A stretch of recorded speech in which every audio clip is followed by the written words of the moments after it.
Yes, in this presentation I'm going to talk about ModelMate, which is a recommender system for textual modeling language, which is based on pre-trained language models. So in some way, you can think of ModelMate as a modest copilot for your textual DSLs. So the motivation for building ModelMate was simple, and it is just that it would be great to have a recommender system for DSL which is as good as the recommender system that we are used for general purpose programming languages. So as we all know, integrated development environments, IDEs, for programming languages like Python or Java have very powerful assistants which are powered by the new trend of large language models, and a well-known example of this is Copilot, right? However, in the modeling domain, the situation is quite different. There are the recommender system that we have many limitations. So, for instance, maybe you are not used to the recommenders that are published in the literature, but I can tell you that they are built on top of small data sets, so they cannot generalize well. They are typically built for just one language, which is typically ICOR. They are just useful for meta modeling, and this is because ICOR models are more or less easy to find, so it is more or less easy to get a good data set. But for other languages, there are no recommenders. Also, these recommenders have very bad performance, and so you cannot use the recommenders in a real setting for live assistance. Also, they are typically not released as a usable package, something that you can install in your Eclipse or Visual Studio Code. So in this sense, they are not useful for the community. And another important limitation is that they don't work for textual languages. And this is because these recommenders typically assume that the whole model is in memory. But this is not the case if we have a textual language, right? Because if we are editing a language, most of the time, the model the text is broken. There is syntactic error while we are typing, right? So we cannot get the model, so we cannot get any recommendation. So this is something that we want to solve with this problem as well. That we want to solve with this work. So our proposal is summarized in these slides. What we want is, given a new DSL that we are building, that we have built, we want to create a new recommender system for this language, which is adapted to this language, and it is based on pre-trained language models. So what we are going to do is to fine-tune a pre-trained language model to understand the programs in this DSL. In some way, what we are doing is to build domain-specific language models. So here we have an example. This is a piece of emphatic syntax. If you don't know it, it's just a very simple syntax to create ICOR meta models. So here we are defining a class PetriNet, which has a name and has a reference nodes, and so on, right? It's more or less simple. So if we want to create an assistant for this language, what we are going to do is to take an existing pre-trained language model like GPT-2. We are going to fine-tune it with examples in Emfatic, and what we get is a new model, which we can call something like Emfatic GPT-2, and it is specialized on giving recommendations for Emfatic. So if we are now creating our program, DSL program, our meta model, and we are in this point at the vision, we get an auto-completion telling us that after class, we may write place extends node. This is more or less what we expect if we are used to tools like Copilot, right? So, but before actually building the recommender, the first thing that we need to think about is which kind of recommendation task we want to address. So we have identified for the moment 3 basic auto-completion tasks, which are fragment completion, line completion, and identifier suggestion. So this is fragment completion. Essentially, we have a piece of code, which is the context that we are going to give to the model, and then we ask the model to provide a fragment up to a certain point, syntactic point, and this is what we get as a completion, so that we complete what we are actually editing. This is the most general type of completion, and we can trigger it at any time, right? We are editing, and we ask the model, tell me what is at the after this, the thing that we already have. So the other task is line completion, and in this case, we are editing, and we are at the beginning of a line, and then we ask the model, tell me which is the next line. Here, what we get is, you see, a new reference called nodes. And typically, this completion corresponds to a complete language construct. In this case, this is an E-core E reference. The final task is identifier suggestion, and this task is useful for users to know which is to name things, right? This is a naming task. We are editing something, for instance, here, we are editing a reference, and we want to know which type put here. So we ask the model, please give me a few recommendations. And what we get are these 3 recommendations, for instance, and we pick one. Okay? Now, to support these 3 tasks, we have created a pipeline which has these steps. The first thing that we have to do is to find a proper data set to train our models. Then once we have the data set somehow, I will talk about this a bit later, we eliminate duplicates, and this is needed to avoid biasing the model, the model that we are going to train. Then we have our data set, which is now deduplicated. And then, as I will tell you later, there are 2 cases when the data set is already made of text, and in this case, we just tokenize the text. Or maybe the data set is not based on text, and then we need to convert it to a text. Now we have the tokenized version of the data set. We tokenize it to facilitate the training step. I will tell you about this in a moment. And now we have a textual data set which is tokenized. Now we split the data set into train, validation, and test. And then we take the train and validation parts and use that to fine-tune a pre-trained model, right? This here. Okay? And then by this fine-tuning, we get a new language model that we can use for inference. And what we do in our case is to evaluate how good is this model, apart from integrating it into a tool. Okay, regarding the data sets, this is an important part because we need data. And for DSLs, this can be sometimes a bit tricky, right? So the best scenario is when we already have a textual data set available for our language. For instance, if we think about Xtext, we can go to Github and get a lot of Xtext files. So it is possible to build a good data set for Xtext, to create a recommender system for Xtext. The other scenario is when we do have models, the models that we need, but they are serialized, for instance, in XMI. But I have told you that we need a textual data set. So normally this happens with notations like Emfatic and OCL in E-core, and there are already serializers for these XMI files.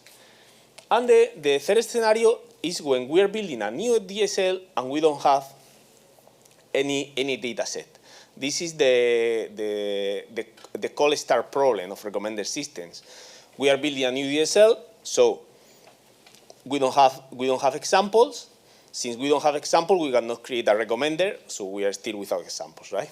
So the solutions that we propose, the solution that we propose here, is to take a semantically compatible data set and convert this data set into the textual format of the new DSL. For instance, if we are building a DSL for state machines, what we can do is to take, for instance, a UML data set and convert UML state machines to our domain. At least with this, we have something to start with. Okay, now we have the data set, and what we do is to tokenize the text, And to tokenize the text, basically what we do is to apply the, for instance, if we have something like Xtext, we can use the standard tokenizer of Xtext and generate something like this. We have markers to indicate the start of a program, the end of line, and so on. We separate every token. So this is just done because this facilitates the training phase and also the evaluation. Sometimes we don't have a text-based data set, so what we do is to create a model-to-text transformation, a code generator from a data set that we already have to our target notation. And for this, we have created a very simple Fluent API that allows us to generate the code in this format. Typically, it takes around 4 to 6 hours to build these generators. Okay, now we have the data set, and what we need to do is to pick one or more pre-trained language models that we want to use.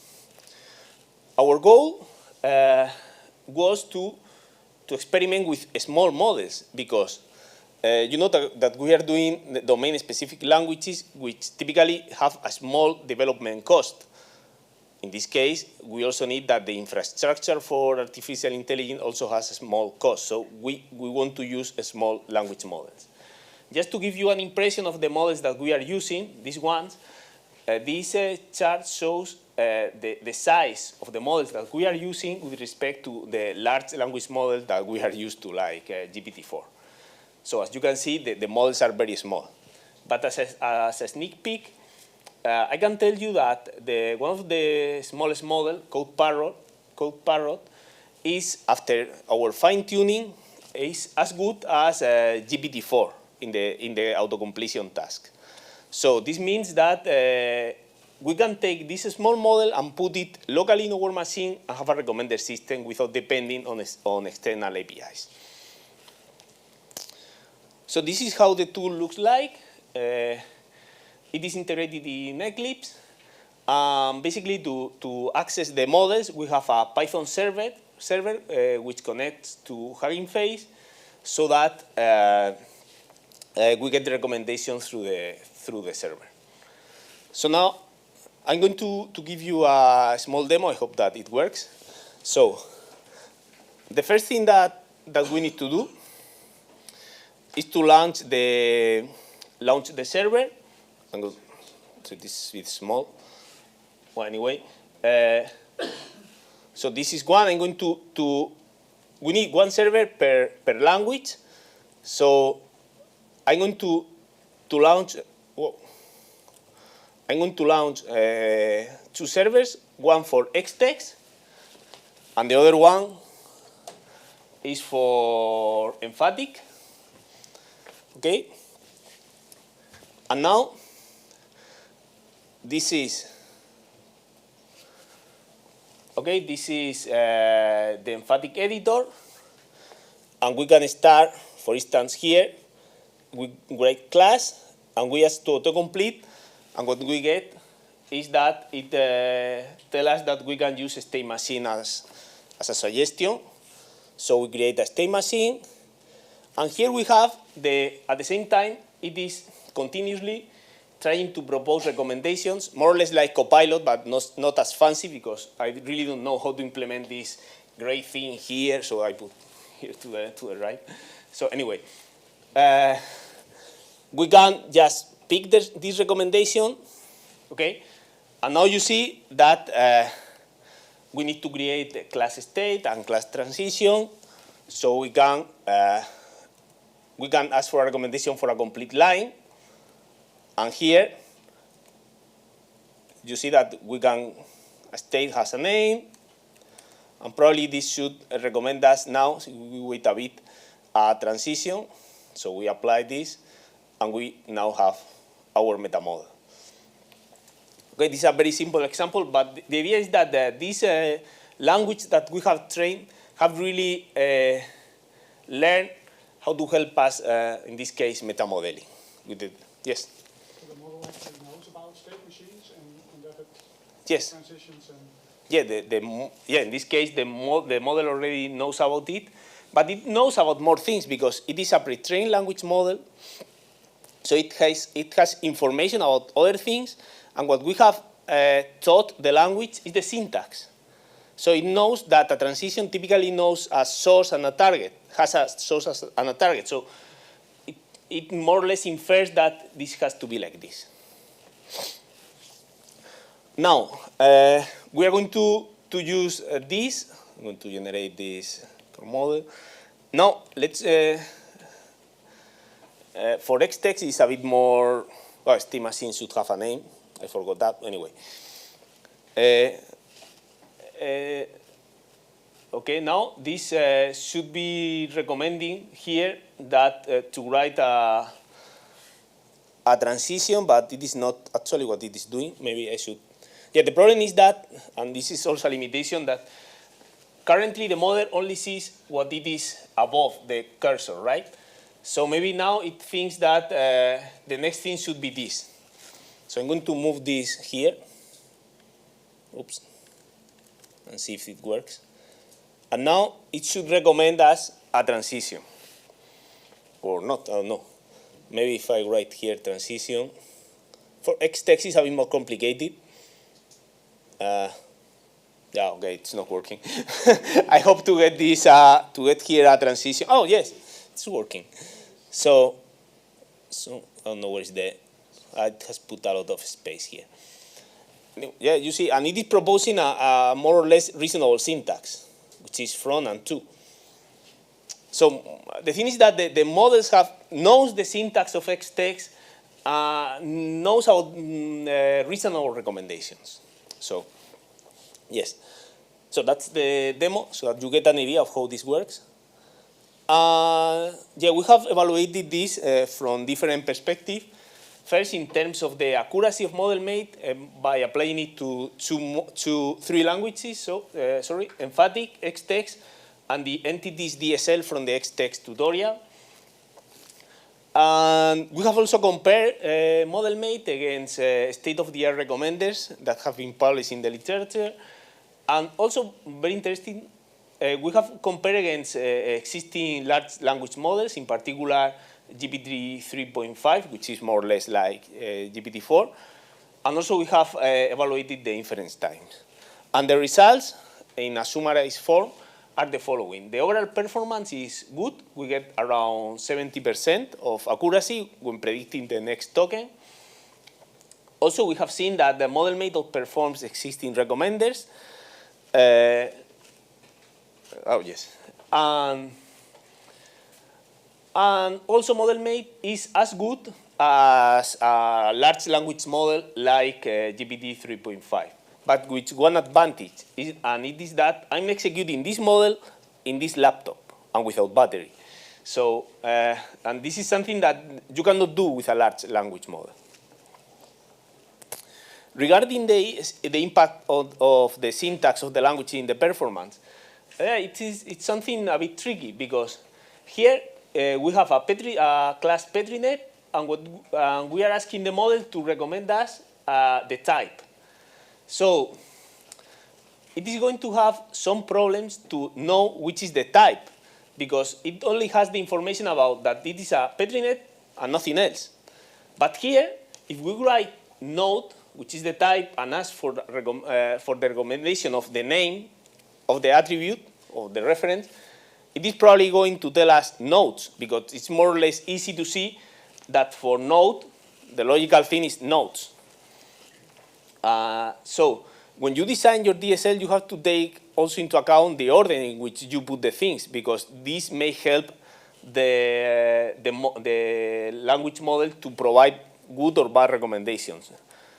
A better example is, SQL. In SQL, we have select and then from. So this is a very bad choice for a recommender system because it is better to start with from and then select because then you have the names of the columns from the from. So when you design your DSL, you have to take also this into account. So regarding the selection of the pre-trained language models, the best scenario is to select the smallest pre-trained language model that you can, and that it works well, so that you can run your model and you can train it with very small cost. In this case, we have our best model was CodeParrot, which was a very, very small model. And regarding the practical usage of ModelMate, so if you want to use ModelMate to train a language for your DSL, what you need to do is, first of all, find a data set or construct a new one, maybe building a code generator. Then you have to fine-tune the models, and for this we provide a small framework that you can very easily configure with configuration files. And then we also provide some Eclipse plugins so that you can integrate your language. Sorry, the models in your language. And in our experience, it works more or less well, it is more or less smooth, and it provides reasonable suggestions, even when the text has errors, which was one of our goals.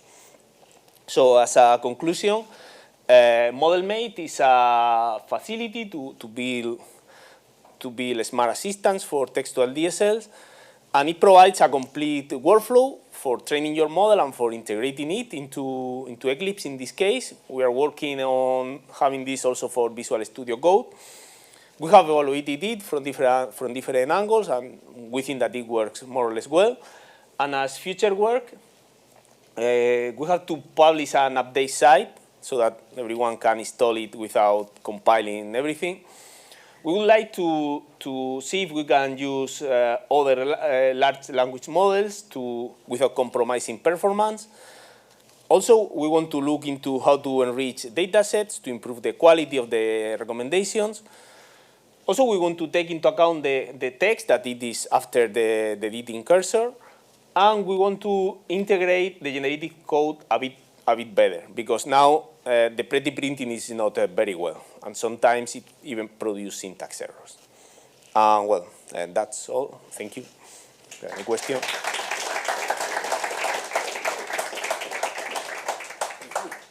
We have a question. Hi, thank you for your presentation. So in our company, we also build the DSLs, but these DSLs constantly change. So every, I don't know, 3-4 weeks, we add something new, or a new feature, or we remove something from the DSL. So I guess for all these events of additions, removals from your DSL, you would need to refine-tune your model, right?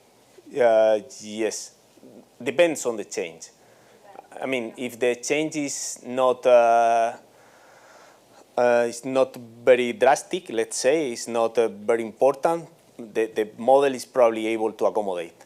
I mean, I can tell you that I made a mistake and I put the Xtext server instead of the Emfatic server, and I got recommendations. Because more or less, every language has more or less the same syntax. But yes, you have to be careful about the changes. Yeah, and how large were your data sets for Xtext and Emfatic?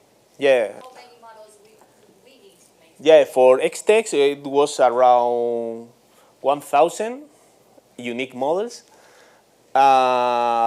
For Emfatic, maybe 3,000. But for entities, the other DSL was 500 or something like that. You don't need, I mean, you need many, but the point is that if you can, maybe you can generate examples. And if you have data sets or similar examples, you can generate examples, then at least you can start with something. Thanks for the talk. You mentioned that you train on the syntax, right? Yes? But DSLs, the word domain, so I would think to give really good suggestions for a DSL code, it would also need to understand the domain behind your language itself. There is a small follow-up question, sorry. This relates to your evaluation, right? It looks very good because it seems like my question is invalid because you got very good results. But how many examples did you have, and were all of them these toy examples? Yeah, well, I have not tell you exactly about how the evaluation was made, but of course the evaluation is not in the real setting, because for the evaluation what we did, was we split the data set into train, validation, and test. We separate test, and then from the test, what we do is to remove parts and of the program and see if we get the same completion. But of course, it's not the same as you say, a new domain. Okay. No, even in your existing domain, you are teaching the syntax and not about the domain itself, right? So does it have? Yeah, but the question is that it's a combination, isn't it? Yeah, it's a combination because it's a pre-trained language model. It has information about all the domains that it has learned from the internet. Okay. Yeah, maybe this goes in a similar direction in terms of robustness of this system. We saw examples like a patronage where the context is already present in the element. Did you try to make fantasy languages that don't make sense in a semantically way and tried if the completion functions? Because then you could identify if it's just a syntactic completion or really a semantic completion. Yeah, well, I can tell you an example that I did. I started writing an example. It was about social networks. So I started social network, blah, blah, and I Instagram post. It recommended me Instagram post. And then the next thing was Twitter post. It was like, it gets you have to start telling something, and as soon as you start giving information, the context, it gets a bit the domain. Of course, if you are able to provide in the training data information about the domain, your completions will be better. Yes, but we don't need to customize the tokenizer though. Yeah, it depends. For instance, for Xtext languages, it is automatic because it already has the tokenizer. If you are building for another language, you have to use this API that I have shown or build your own. It's very easy. It's just, if you have a tokenizer, it's a while loop. So you demonstrated 3 tasks here with code completion. Yes. That already required like 3,000 models as for the training. What would it take for a more complex task, for example, code generation or transformation? Yeah, I don't know. I cannot tell you. I really don't know. But is it possible to do something? Yeah, it's possible. It's possible. Maybe the thing is that this pre-trained language model already has a lot of information, and they are very easily conditioned to output something that you want. Time for one question. And then have you any evaluation about the use cases, usability for real use cases? Right? Because I imagine I write a DSL for a specific domain, right? Mm-hmm. And I only write the DSL if this domain has enough variation that it's worth writing the DSL. So and then it gets very specific. Yes. So is there enough information in the large language models that using this kind of technology gives good recommendations? Yeah, I see your point. Yeah, I guess that if your domain is not, let's say, widely known, I don't know, something that is not very public in the internet or whatever, probably you need to put some additional data there to make sure that the things that you want are it's going what you get. Yeah, I see your point. Okay, thank you. Thank you.